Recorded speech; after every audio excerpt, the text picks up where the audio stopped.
말씀이었습니다.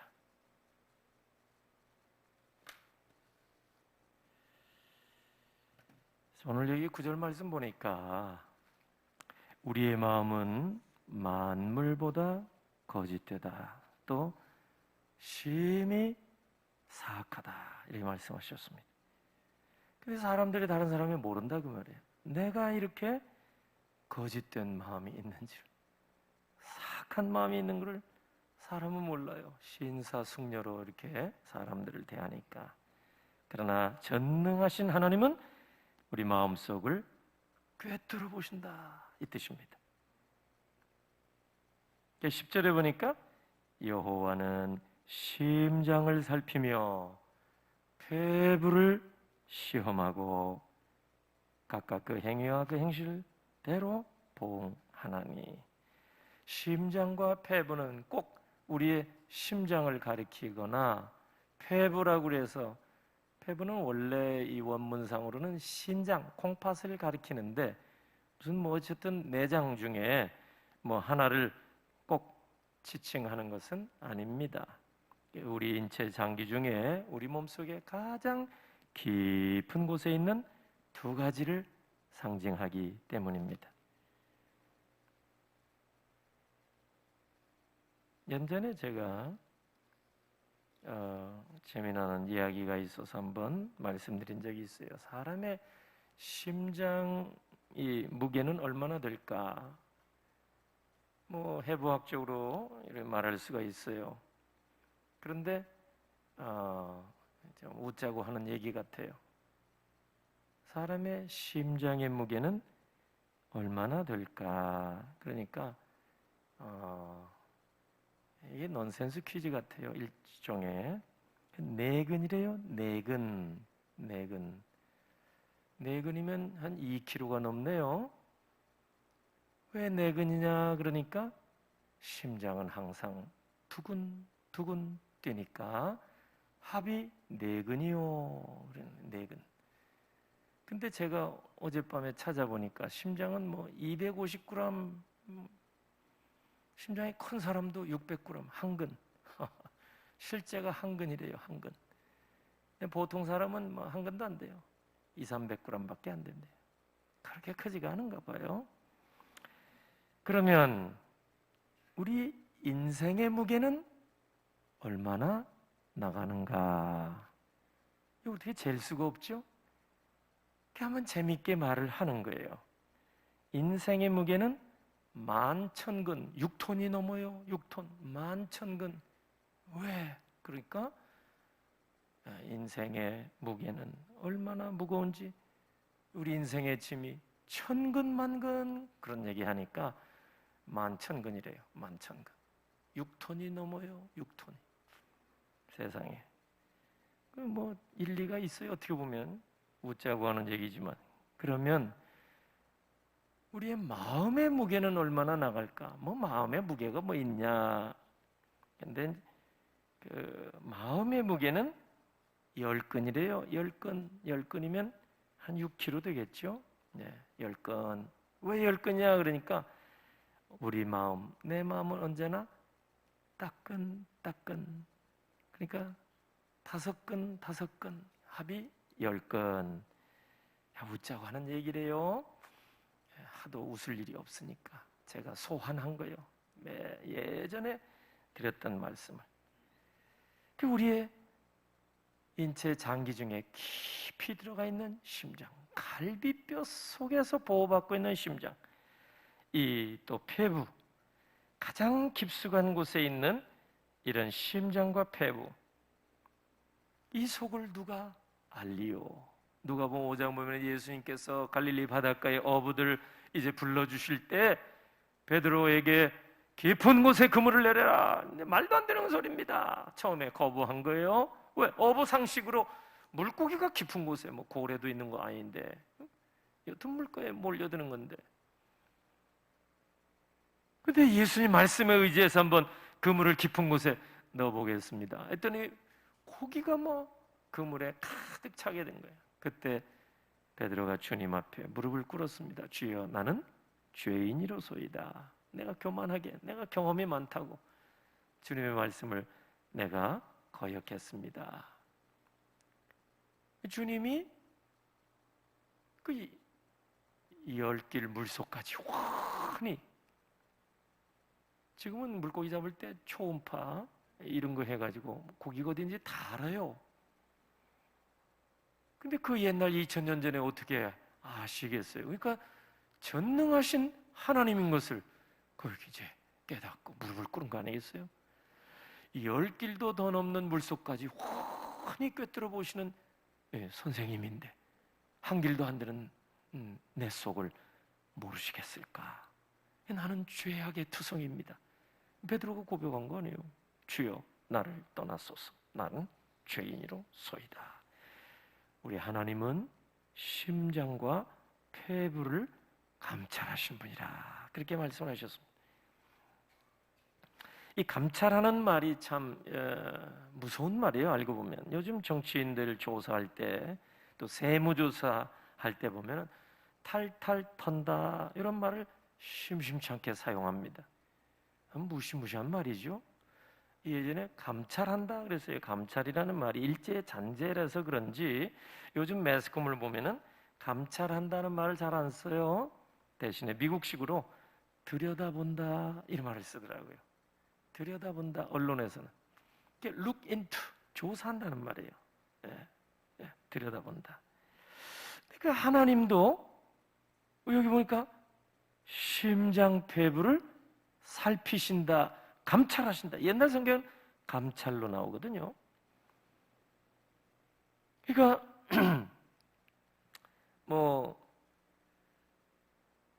하나님도 알고 보면 이렇게 깊이 우리를 들여다보고 계시는구나. 이거 왜 그럴까? 우리 속에 있는 막하고 못된 것을 이렇게 끄집어내서 징계하고 벌 주시려고 하나님이 이렇게 우리를 감찰하신다는 말씀인가? 결론부터 말씀드리면 결코 그게 아니에요. 적어도 믿음의 사람, 하나님의 자녀된 백성들에게 한해서는 너 요거 잘못했죠? 검사처럼 감찰해서 조사하면 다 나와.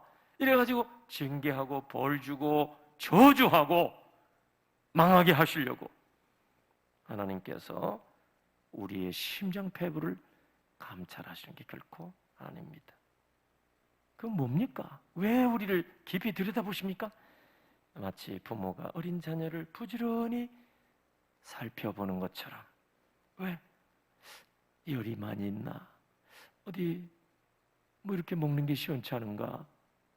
문제는 없는가? 자녀들의 문제가 뭔가 이렇게 감찰하시는 걸 살펴보셔요. 왜?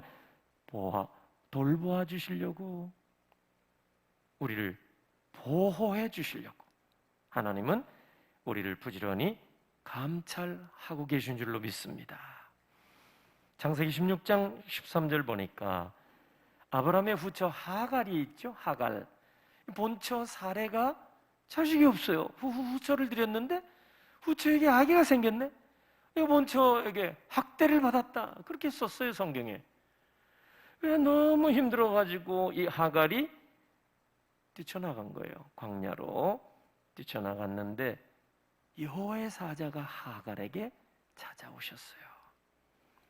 하갈아, 걱정하지 말고 다시 귀가하거라. 아유, 그 사례가 막 시퍼렇게 그냥 그렇게 있는데 어떻게 가요? 안심하고 귀가하거라. 그래서 집에 다시 돌아가서 아이를 낳아서 이스마엘을 낳은 거 아니겠어요? 이 하갈이 가장 힘들 때 광야에서 만난 하나님을 가리켜서 한 말이 창세기 16장 13절에 나와요. 나를 감찰하시는 하나님, 나를 감찰하시는 하나님. 그러니까 하갈을 뒷조사해서 무슨 처단하고 처벌하고 징계하고 이게 아니잖아요. 그 억울한 마음, 답답한 마음, 너무 마음의 상처, 고통, 이거를 헤아려 주시려고 하나님이 깊이 하갈을 들여다보셨다 그 말이에요. 감찰하셨다 그 말이에요.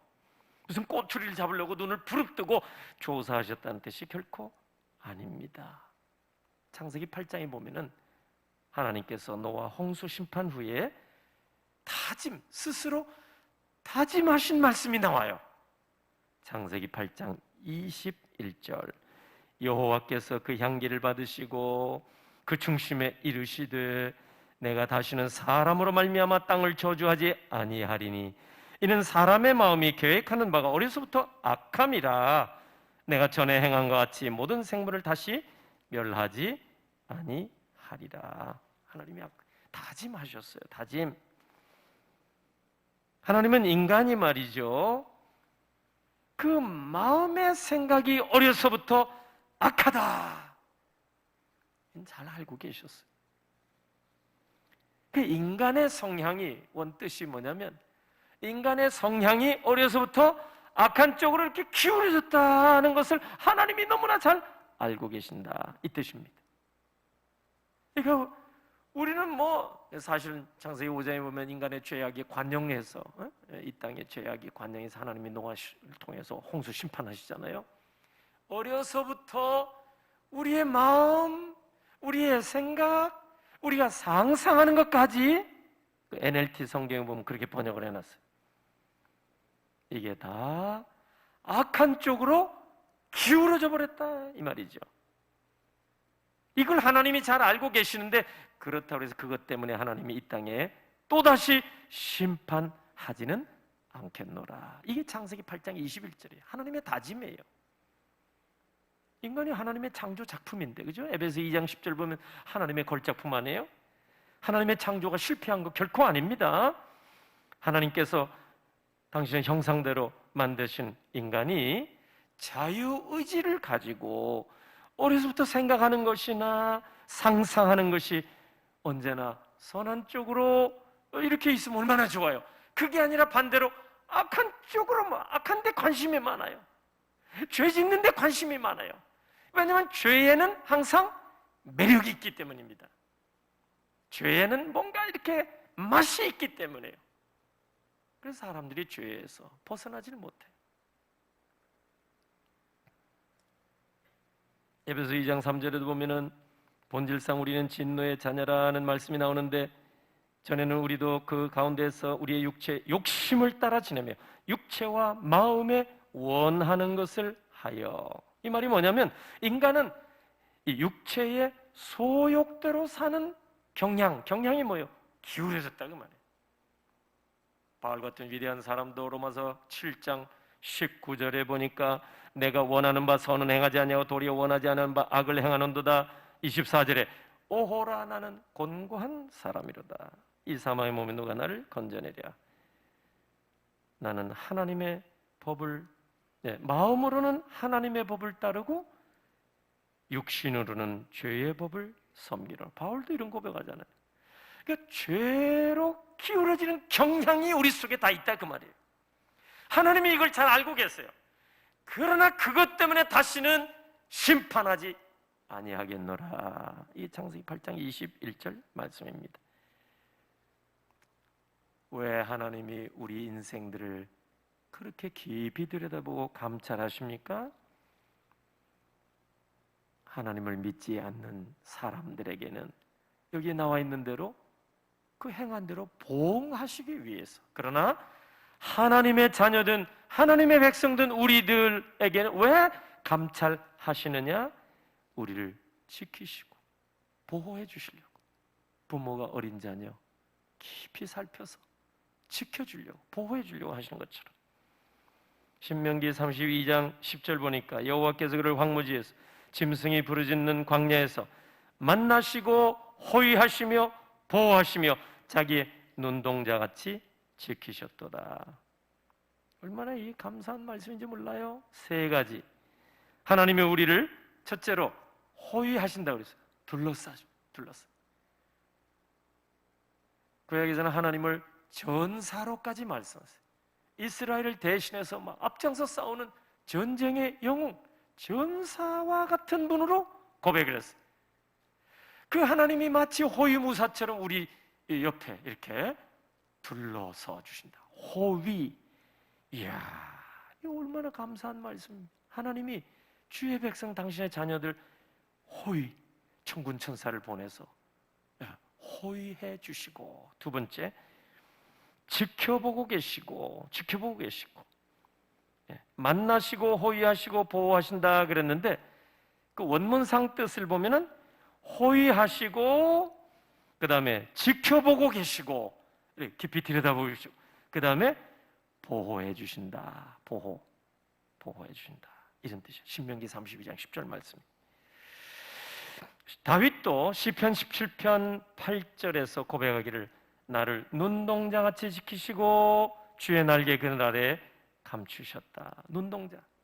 우리가 갑자기 위기를 만나면요, 눈동자가 여러분 얼마나 이 가장 아주 그 중요한 눈을 보호하기 위해서 눈이 깜빡깜빡하잖아요. 무엇이 눈앞에 뭐 이물질이 오면 이 눈이 다쳐져요. 금방 이게. 가장 빠른 것을 표현할 때 눈 깜짝할 새. 눈을 왜 깜짝해요? 무엇이 이물질이 오거나 문제가 생기면 이걸 차단하는 거예요. 막아주는 거예요. 왜? 눈을 보호하기 위해서. 하나님이 우리를 눈동자같이 지켜주신다. 눈동자같이. 그렇게 귀하게. 왜요? 하나님의 백성이니까. 그러나 하나님을 믿지 않는 자녀에게는, 믿지 않는 사람에게는 그런 약속이 없어요. 오늘 본문을 예레미야 17장을 쭉 읽어보면은 하나님이 우리를 심장폐부를 감찰하시는데 하나님을 믿지 않는 사람들에게는 똑같이 감찰하셔도 그는 보호하시려고 한다고 그랬어요. 우리는 보호해 주시려고. 전혀 다릅니다. 차원이 달라요. 그러므로 우리가 모든 것이 끝장난같이 보이고 인생의 나락으로 떨어진 것 같이 느낄지라도 여러분 포기해서는 안 됩니다. 우리가 믿음의 사람. 아니 하던 일 포기해서는 안 된다 이 정도가 아니라 인생을 포기해서는 안 된다 그 말이에요. 아무리 낙심되고 절망 가운데 앉게 될지라도 하나님이 주신 생명까지 우리가 스스로 포기해서는 결코 안 됩니다. 하나님 아버지께서는 우리를 최고의 걸작품으로 만들어 주시고 여러분 우리를 걸작으로 만들어 놨는데 저자이신 하나님이 우리를 보실 때 얼마나 많은 기대가 있겠어요. 최고의 작품을 만들어 놓은 작가가 그 작품에 대한 사랑과 기대가 얼마나 많겠어요. 뷸라라 헵시바라 하나님도 말씀하시잖아요. 나의 기쁨이 온통 너에게 있다 할 정도로 하나님이 이렇게 우리를 걸작으로 만들어 놓고 기대하고 계시는데 아무리 어렵고 힘들다 그래서 여러분 하나님이 주신 고귀한 생명까지 스스로 뭐 이렇게 내려놓는다 있을 수는 없는 말입니다. 우리가 세상에 살면서 실패 많이 합니다. 사업에도 실패하고 입시에도 실패하고 고시에도 낙방할 수 있어요. 연애에도 실패할 수 있고 관계에도 실패할 수 있어요. 근데 아무리 크게 실패하고 여러분 다 망했다 해서 여러분 우리 인생이 끝장나는 거 아니잖아요. 한두 번 사업 실패할 수 있어요. 시험에도 실패할 수 있어요. 근데 그게 인생을 포기할 만큼 그렇게 중요한 일인가 생각을 해봐야 돼요. 사업은 다시 하면 돼요. 물론 어렵지만 공부도 다시 한번 또 하면 된다고요. 아유 이제 어떻게 하랴. 이 마음이 이렇게 벌써 이렇게 정함이 없어서 그런 것뿐이지 다시 하면 된단 말이에요. 하나님께서 언제 어떻게 역사하실지 모르기 때문입니다. 얼마 전에 최근에 나온 책이 있어요. 사이먼 크리첼리 이분이 쓴 자살에 대하여 이 책을 읽었습니다. 거기에 이제 연구조사 결과가 이렇게 나와 있는데 요즘 소위 인터넷 세대, Z세대 이렇게 부르기도 하는데 1995년에서 2015년 사이에 출생한 청소년 요 세대는 그 사춘기를 스마트폰과 함께 맞이한 처음 세대입니다. 예. 이 인터넷 세대, Z세대. 근데 연구 결과 그 책에서 보니까 다른 어떤 세대보다 자살률이 2배가 높아요. 청소년들이 많아요. 청년들이에요. 젊은. 소위 과연 이 세대를 Z세대가 자살 세대냐 말할 정도까지. 근데 이 청소년들이 이를 보니까 그 스마트폰과 함께 그 사춘기를 겪어서 그런지 모르겠습니다만은 이 자살 충동을 아주 많이 느낀다고 합니다. 자살 충동이 어디서부터 시작했느냐? 기분 장애로부터 시작하는 거예요. 기분 장애. 기분이 나쁜 거예요. 이렇게 뭐 인터넷상에서 누가 뭐 얼굴도 예쁘고 뭐도 하고 누구를 만나고 뭐 좋은 일들 많이 올리고 그러잖아요. 음식 뭐 어디 식당 가서 막 올리고 막 좋다 뭐 하고. 근데 나는 못 하거든.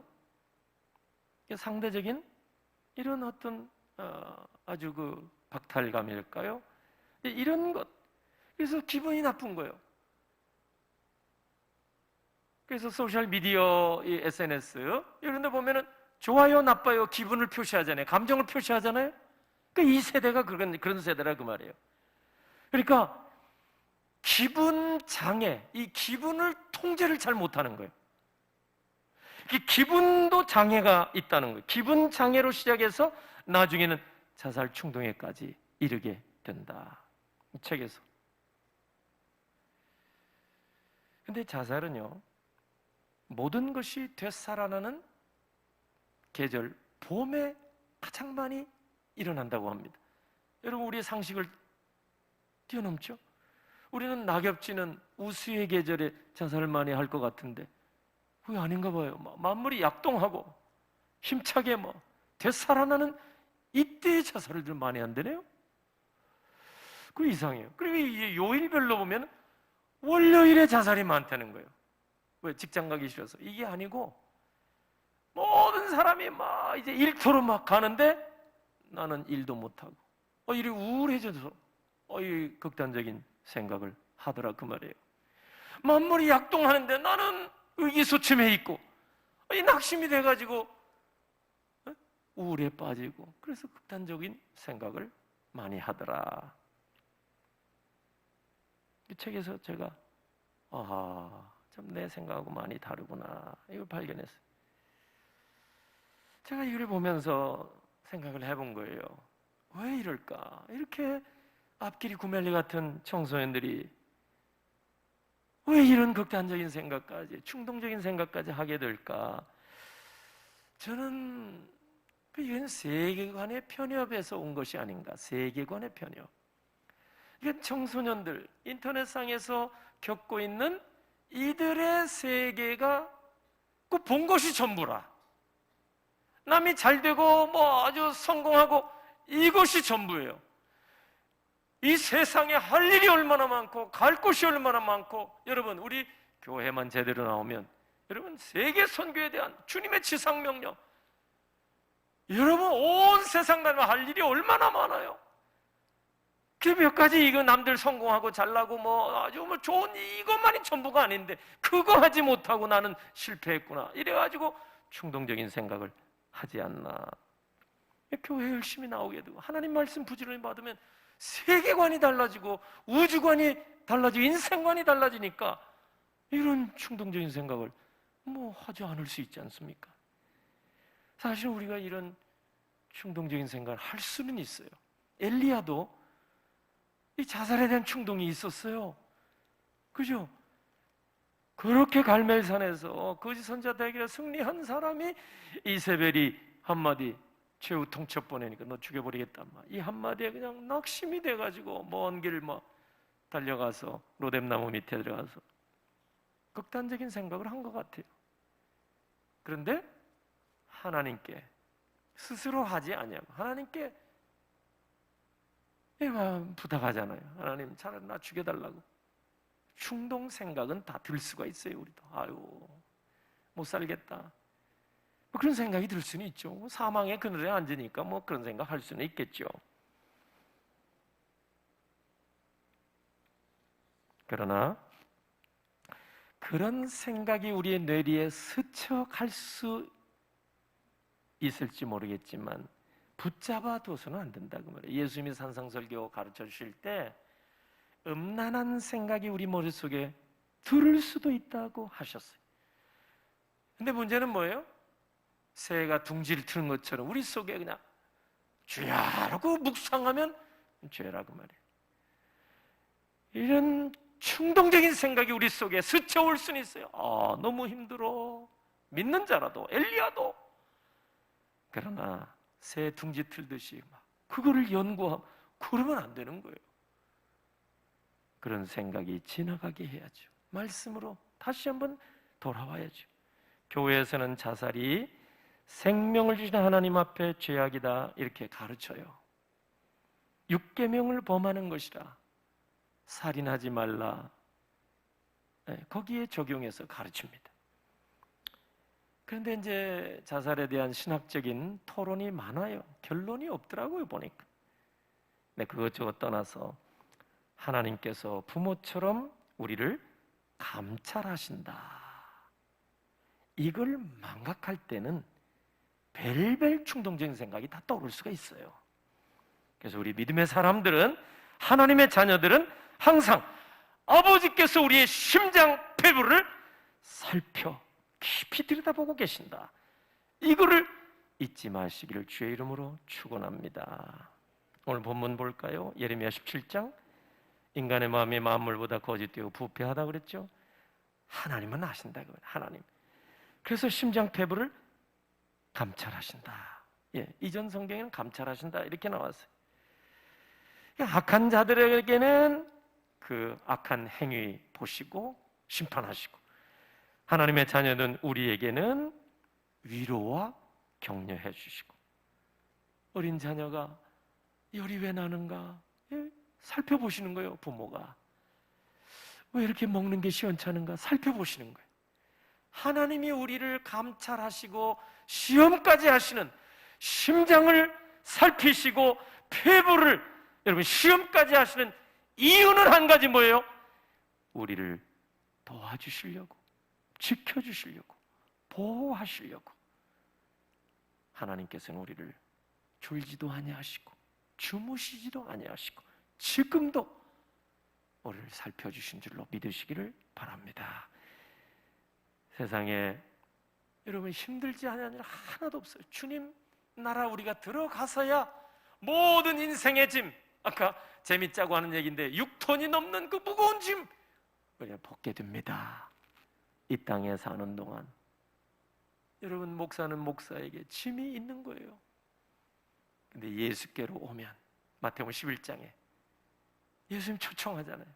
수고하고 무거운 짐, 인생의 짐, 6톤이 되든 60톤이 되든 수고하고 무거운 짐진 자들아 다 내게 오라, 내가 너희를 쉬게 하리라. 예수님이 짐을 벗겨주겠다고 하는 게 아니고, 자세히 보면은 짐을 지고 갈 수 있는, 그 무거운 짐이라도 능히 짊어지고 갈 수 있는 길을 가르쳐 주겠다고 말씀하신 것입니다. 수고하고 무거운 짐진 자들아 내게로 오라. 예수님께는 방법이 있는 거예요. 십자가 무거운 짐을 져보신 분이기 때문에 어떻게 하면 이 짐을 짊어지고 갈 수 있는지 예수님이 가르쳐 주실 수 있는 유일한 분입니다.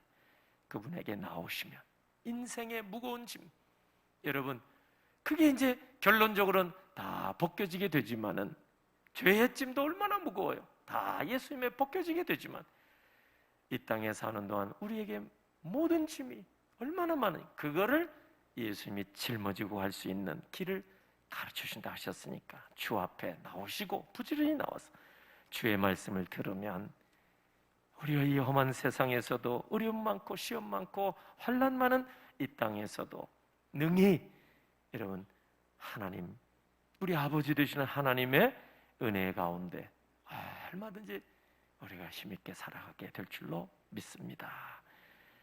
이 말씀 기억하시고 이 험한 세대 믿음으로 잘 헤쳐나가시기를 예수님의 이름으로 축원합니다. 아멘.